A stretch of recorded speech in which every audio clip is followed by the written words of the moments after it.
As a new bull python breeder, I know exactly how intimidating incubation can be. Because one thing goes wrong, whether it's temperature, humidity, everything's over. Your season's done before it started. No hatchlings, no new combos, no nothing. A waste of your year, a waste of a couple years.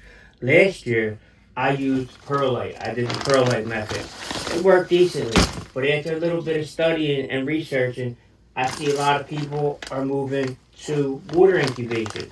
So this year, we're going to try both.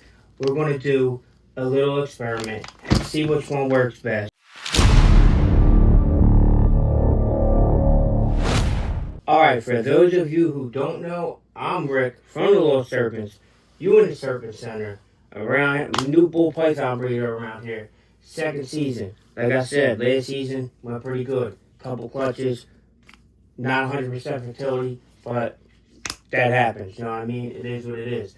But watching a lot of these other breeders, studying, trying to figure out what works best, and trying to adopt other people's methods that will work for me, I noticed a lot of people are moving over to a water method. Now, the basics of both are pretty much the same. You're trying to get your humidity as high as possible inside your egg box. So, the perlite method, you're going to have perlite mixed with water. The water method, you're just going to have water. And in either case, I'm going to use egg crate because I don't want the egg sitting right on the perlite, and you definitely can't have them sitting right in the water. Some people do put them right on the perlite. It works for them. I just feel more comfortable with that barrier, and this is the barrier. So, what you're going to need, perlite, water, egg crate, boxes, something to cut your egg crate with. Make sure your boxes fit in your incubator, and most likely the egg crate you're going to get, I got this on Amazon, and I bought it on Temu before to do, what's it called? Drainage layers on terrariums, and you can get it anywhere. It's cheap, it works. So most likely it's not going to fit exactly to the size it needs, so you're going to have to cut it. So we're going to get to that right away. That's going to be our first thing we do. Let me get my cutting tools, and I'm going to use something that is probably overkill. I got me a power tool because last year I used scissors and it destroyed my scissors, and I don't want to go through that again. And this works quick. It's unnecessary, but it works. You do you. I ain't gonna kill your ears with this, so I'm gonna go right into a time lapse.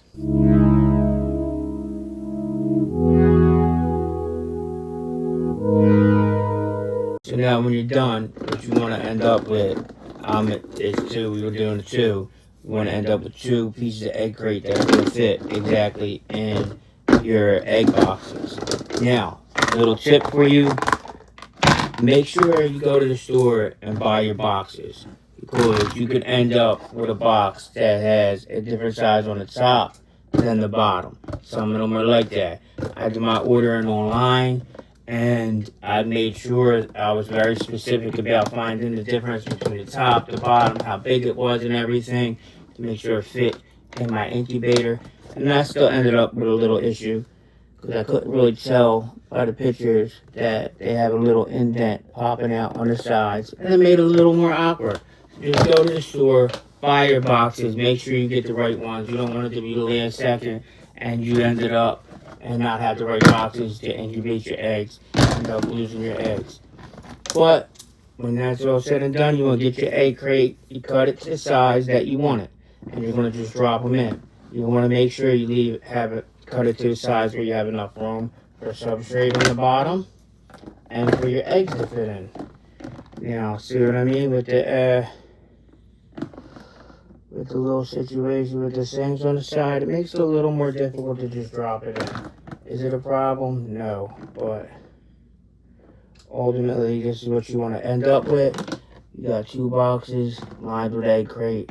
Your eggs are going to go on top. Your substrate will go on the bottom. And with that being said, now let's get to that substrate. First, I think we'll knock out the one I've already done before. So,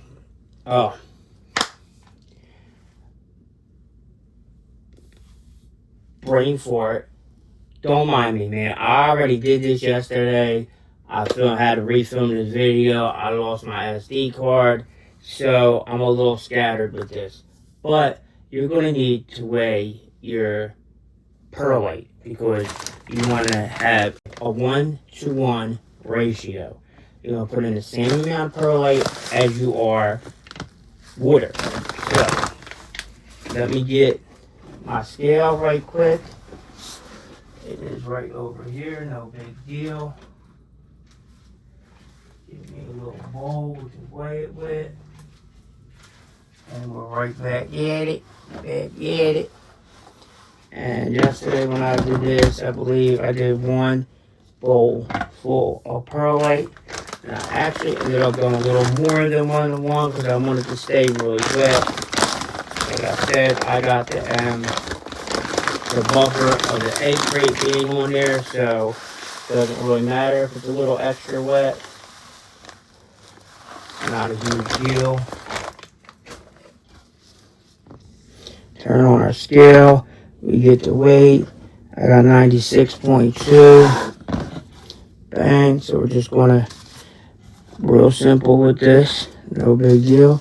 We're just going to add our perlite into the egg crate. Into the box.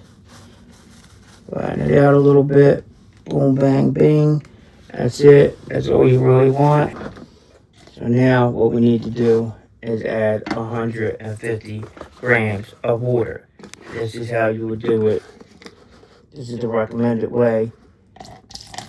I'm going to do it with 150 grams to start off with. Yeah, because I use that much perlite, you got to use the same amount of perlite and water. That's a little more, not a big deal. Like I said, I got the buffer zone in there. It don't have to be an exact thing. This is just something to go by. Like I said too, I've always said, do your own research. Don't go by just me. You should always do your own research. You want to get this perlite and water mixed all up. Alright, that's all mixed up. Get this out the way. A little dusty, sorry. Now, what you want to do, so you know your perlite is where it needs to be, they call it the squeeze test. You want to take your perlite in your hand and squeeze it, and it should stick together and no water drip out. Now, to me, that's still a little dry. So, we're going to add, I got 150 grams in there already. We are going to make it, we're going to throw another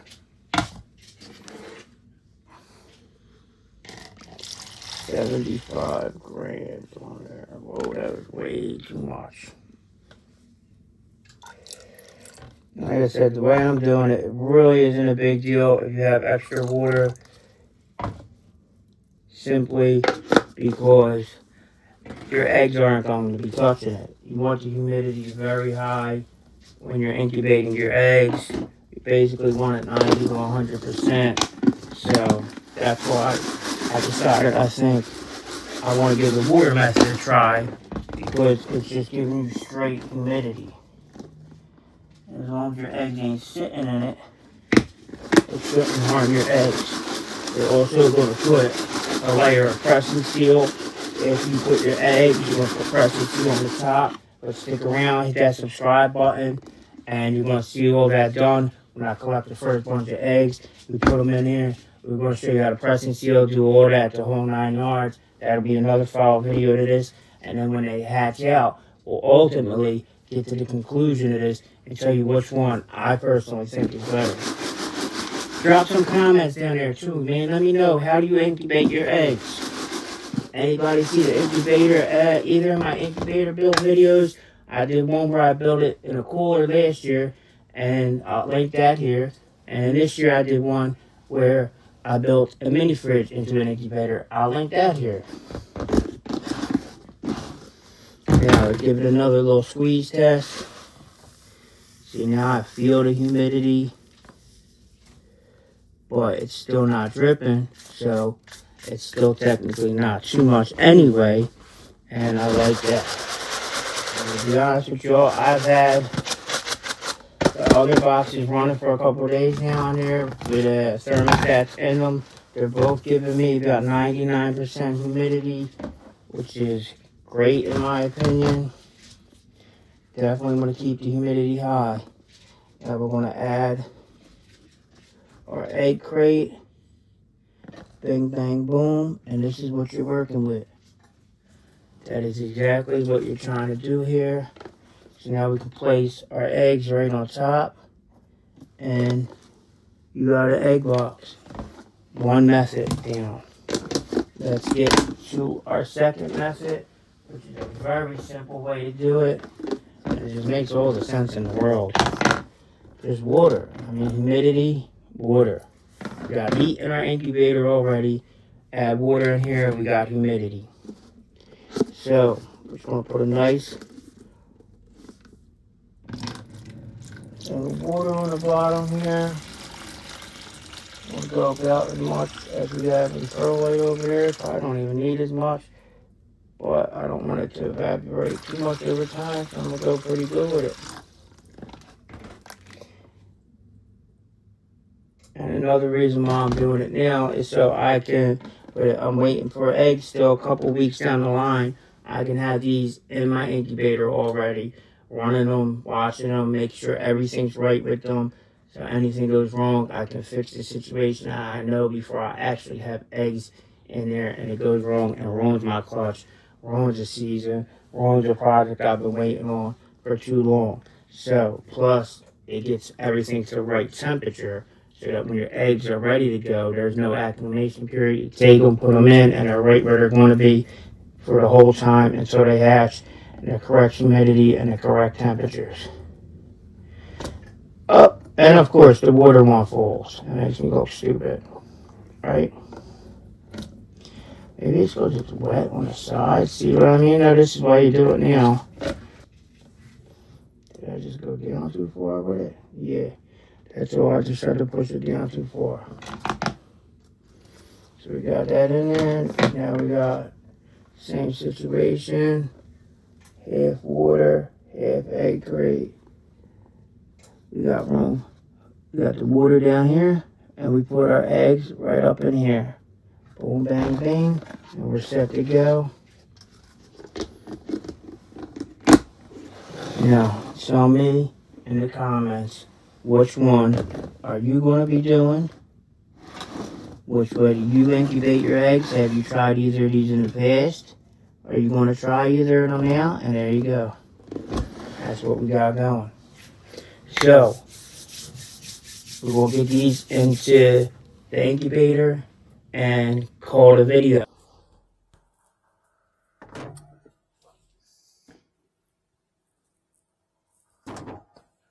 Alright, the boxes are in the incubator. I don't know which method's going to work better, the water or the perlite. But you want to find out, subscribe, hit that notification bell so you see me collect these clutches and ultimately decide which method's the best moving forward. Catch y'all next time.